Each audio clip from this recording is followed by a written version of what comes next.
मेरी राजनीति की क्लास में आप सबका हार्दिक स्वागत है। मैंने जैसे ही मौलिक अधिकारों की क्लास ली थी उसके बाद में कोई क्लास नहीं आ पाई, लेकिन आज थोड़ा सा समय निकाल कर आज मैं आपको एक विशेष टॉपिक की बात करूंगा, जो टॉपिक का नाम है नीति निर्देशक तत्व क्या होते हैं। बात करेंगे इस क्लास में क्या होते हैं नीति निर्देशक तत्व, क्यों इन नीति निर्देशक तत्वों की ज़रूरत पड़ती है, कौन ये जो नीति निर्देशक तत्व के जो कर्तव्य है, कौन इन कर्तव्यों का पालन करते हैं। तो जैसे ही मौलिक अधिकारों की बात की, जो संविधान के भाग 3 में मौलिक अधिकार दिए गए हैं, मैं बात करता हूँ नीति निर्देशक। पहले अपन अर्थ जानेंगे कि क्या होता है नीति निर्देशक तत्व।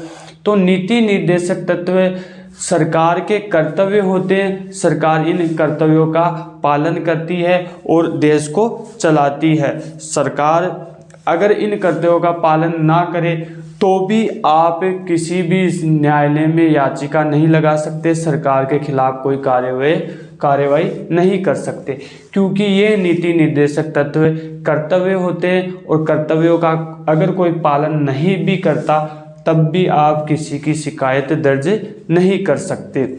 नीति निर्देशक तत्व आयरलैंड के संविधान से लिया गया है और ये संविधान के अभी वर्तमान में संविधान के भाग 4 में इन नीति निर्देशक तत्वों का उल्लेख किया गया है।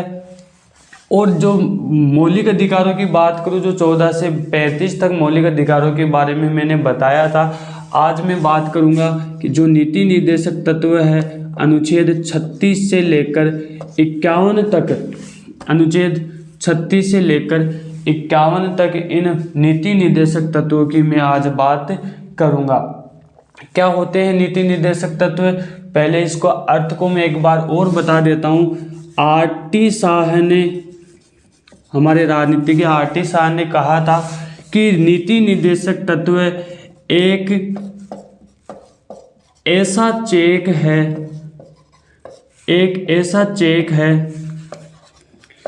जो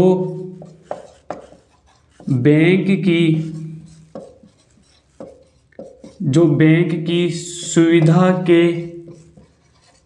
की सुविधा के अनुसार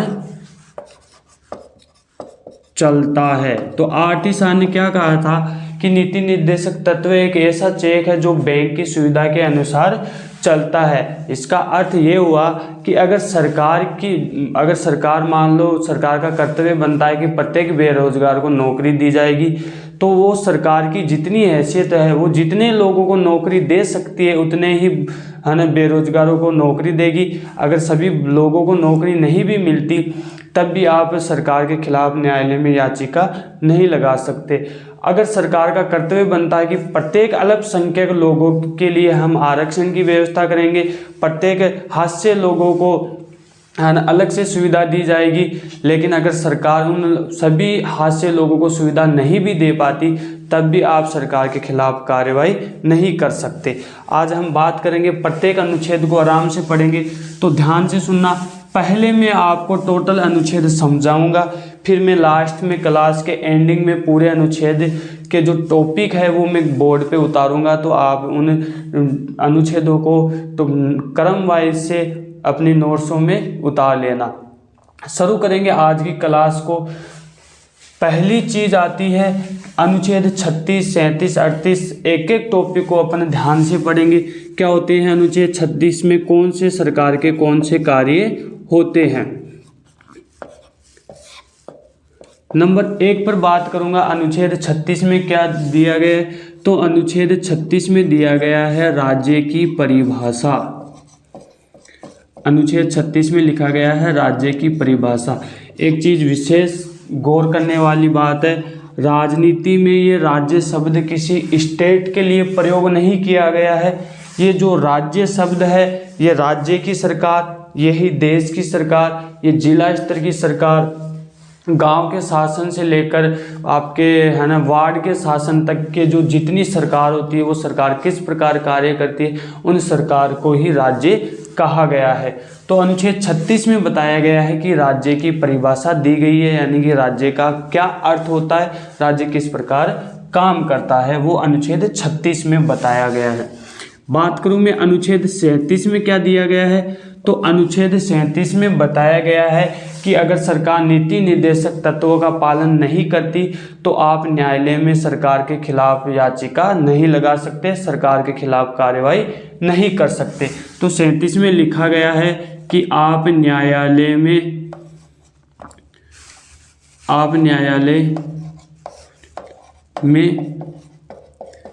नहीं जा सकते, आप न्यायालय में नहीं जा सकते। ये बात अनुच्छेद 37 में लिखी गई है।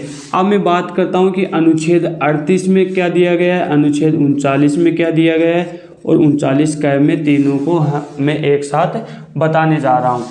अनुच्छेद 38 में सीधा सा आपको अगर मैं शॉर्ट में बताऊं तो अनुच्छेद 38 में लिखा गया है कि सामाजिक, आर्थिक और राजनीतिक क्षेत्र में सबको समान दर्जा दिया जाएगा, सबको समान अधिकार दिए जाएंगे, किसी के साथ कोई भेदभाव नहीं किया जाएगा। मैं लिख देता हूं यहाँ पर, सामाजिक,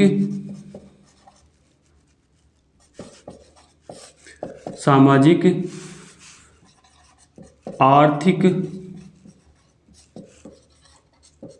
और राजनीतिक में समानता,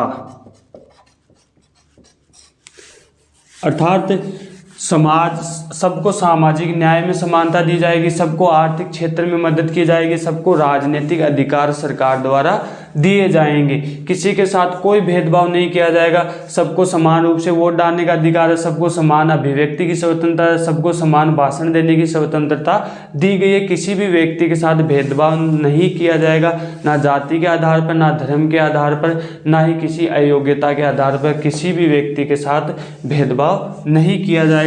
वो बात अनुच्छेद 38 में लिखी गई है। अब मैं बात करता हूँ अनुच्छेद 39 में क्या है, तो अनुच्छेद 39 में लिखा गया है कि संसाधनों का समान वितरण, संसाधनों का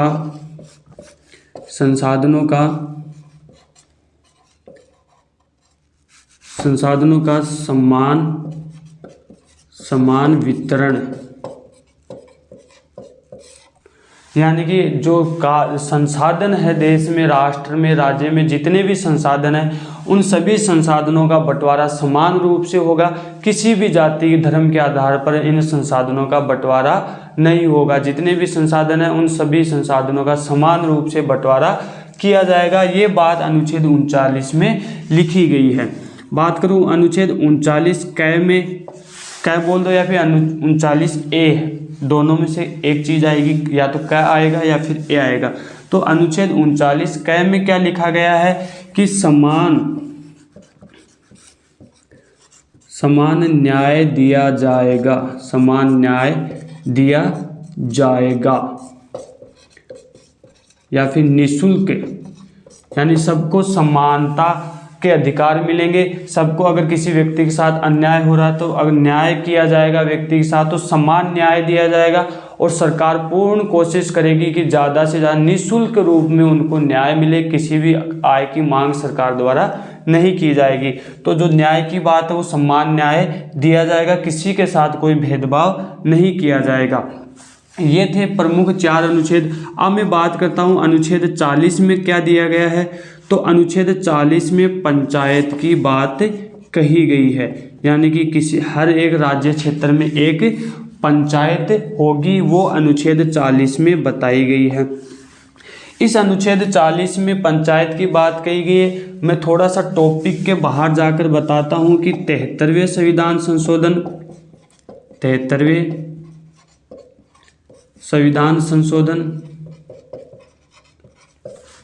और 74वें संविधान संशोधन, यानी कि 73वें संविधान संशोधन में लिखा गया है, बताया गया है कि प्रत्येक ग्रामीण क्षेत्र में एक पंचायत होगी, और 74वें संविधान संशोधन में बताया गया है कि प्रत्येक शहरी क्षेत्र में एक नगर पालिका होगी जो गांव के प्रशासन के लिए कार्य करेगी।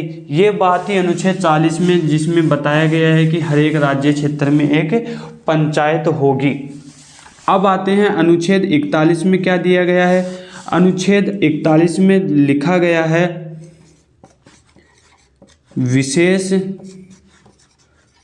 विशेष दशा में काम, यानी कि व्यक्ति विकलांग है, मान लो कोई महिला विधवा है, कोई व्यक्ति को वृद्धा पेंशन की बात की गई है, या फिर किसी व्यक्ति की स्थिति ऐसी आन पड़ी कि उसको काम की सख्त से सख्त ज़रूरत है, तो सरकार उनको काम जल्द से जल्द काम देने की व्यवस्था करेगी। यानी कि विशेष दशा ऐसी स्थिति आन पड़े किसी व्यक्ति के लिए, तो वो उस स्थिति में उसको काम करने की बहुत ज़्यादा ज़रूरत है, यानी कि आय प्राप्त करने की बहुत ज़्यादा ज़रूरत है, तो सरकार उसको उस विशेष दशा में काम देगी। मैं बात करूं अनुच्छेद 42 में क्या दिया गया है, तो अनुच्छेद 42 में दिया गया है न्याय संगत कार्य। अनुच्छेद 42 में लिखा गया है कि अगर आप किसी व्यक्ति को विशेष दशा में काम दे रहे हैं तो वो काम न्याय संगत होना चाहिए। ये नहीं कि उस इंसान को है ना काम की ज़्यादा ज़रूरत है। उदाहरण के लिए मैं बताऊं, कोई गर्भवती महिला है तो उसको एक ऐसा काम सौंप दिया जाए जो उसके लिए है ना या उसके बच्चे के लिए नुकसानदायक है, तो वो कार्य है ना वो उस व्यक्ति को नहीं दिया जाना चाहिए। या फिर मान लो किसी व्यक्ति को और कार्य की सख्त से ज़्यादा ज़रूरत है तो उसको ऐसा कार्य नहीं दिया जाएगा जो उसके लिए नुकसानदेह हो, उसके स्वास्थ्य के लिए नुकसानदेह हो, और या फिर ऐसा कार्य नहीं दिया जाए वो जिस कार्य को वो ना कर सके। तो कार्य भी न्याय संगत होना चाहिए। अब मैं बात करता हूँ अनुच्छेद 43 में क्या दिया गया है। अनुच्छेद 43 में बात करूं तो जिसमें बताया गया है कि जो पूंजी है, पूंजी निर्वाह की बात की गई, या फिर मैं अगर बताऊं कि जो है ना व्यक्ति को काम दिया जा रहा है उस काम के हिसाब से व्यक्ति को पूंजी मिलनी चाहिए। या फिर मैं इसको अन्य वजह से लिखूं तो निर्वाह रोजगार या निर्वाह आय, यानी कि व्यक्ति को जो आय की ज़रूरत है या फिर जो काम मिला है उस व्यक्ति को उस काम के हिसाब से उसको है ना आय उसको मिलनी चाहिए। ये थे प्रमुख अनुच्छेद। अब आते हैं, एक बार इनको नोट कर लीजिए, फिर अगली और है ना अनुच्छेदों की अपन बात करते हैं। यानी कि कितने अनुच्छेद हो गए, 9 अनुच्छेद मैंने लिख दिए हैं। इन अनुच्छेदों को एक बार नोट कर लीजिए, और नहीं तो मैं नेक्स्ट क्लास में और अनुच्छेद लिख दूंगा, है ना। तो अपन चलते हैं 44 अनुच्छेद में। तो अब जो अनुच्छेद बच गए हैं उन अनुच्छेदों को पर और डिस्कस कर लेते हैं। क्या होती है समान अनुच्छेद 44। तो अनुच्छेद 44 में लिखा गया है कि व्यक्ति को समान नागरिकता दी जाएगी, समान नागरिकता दी जाएगी, यानी किसी भी व्यक्ति के साथ कोई भेदभाव नहीं किया जाएगा। अनुच्छेद 45 में लिखा गया है 6 वर्ष से कम उम्र के बच्चों को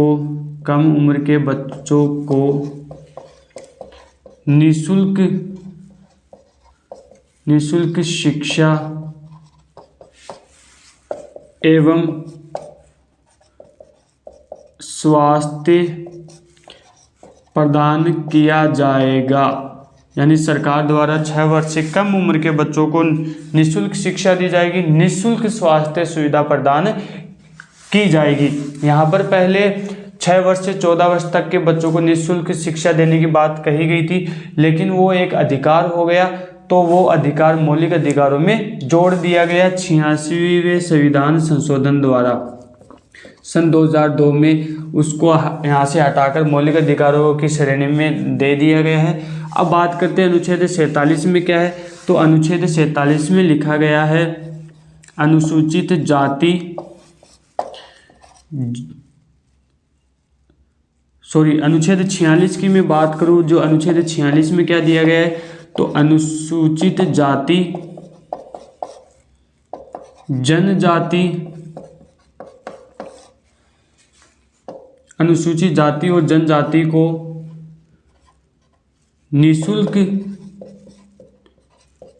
निःशुल्क शिक्षा, सामाजिक समानता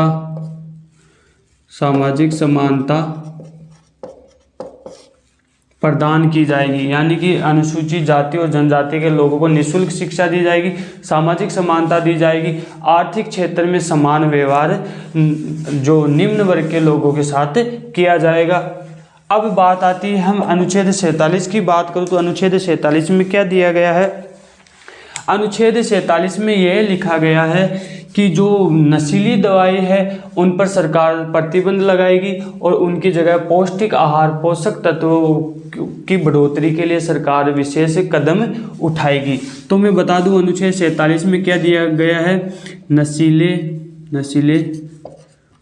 पदार्थों पर रोक, नशीले पदार्थों पर रोक लगाकर पोषक तत्व पदार्थों पर सरकार विशेष कदम उठाएगी। ये बात अनुच्छेद 47 में बताई गई है। अनुच्छेद 48 में क्या दिया गया है?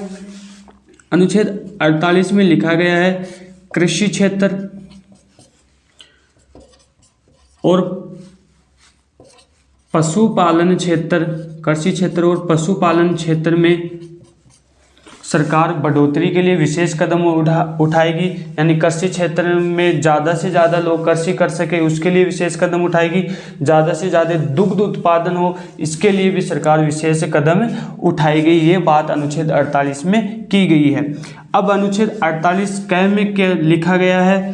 पर्यावरण को संरक्षण प्रदान किया जाएगा, पर्यावरण को संरक्षण प्रदान, यानी पर्यावरण को संरक्षण प्रदान किया जाएगा, पर्यावरण की रक्षा की जाएगी। ये बात अनुच्छेद 48 में की गई है। अब मैं बात करता हूँ अनुच्छेद 49 में क्या लिखा गया है। अनुच्छेद 49 में दिया गया है कि जो राष्ट्रीय संपत्ति होती है, जो राष्ट्र के क्षेत्र के मैं बात करूँ, जो इतिहास में आपके स्मारक है उनकी रक्षा के लिए सरकार विशेष कदम उठाएगी। तो मैं लिख देता हूँ राष्ट्रीय महत्व के स्मारक, राष्ट्रीय महत्व के स्मारकों का संरक्षण,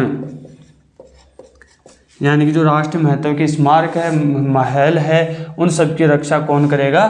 आपका नीति निर्देशक तत्व में सरकार उन महलों की, स्मारकों की रक्षा सरकार करेगी। अब आते हैं अनुच्छेद 50 में क्या दिया गया है। तो अनुच्छेद 50 में लिखा गया है कि न्यायपालिका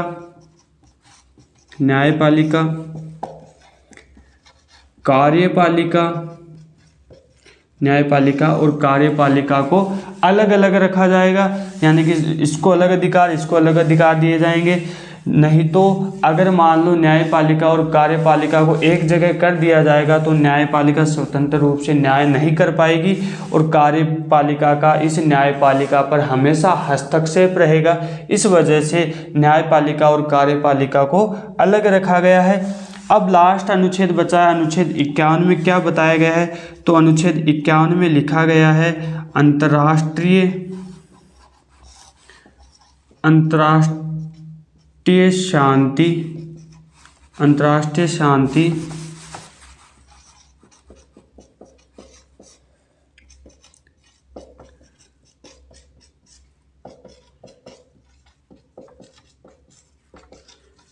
यानी कि सरकार अंतर्राष्ट्रीय शांति बनाए रखने के लिए हमेशा तत्पर रहेगी।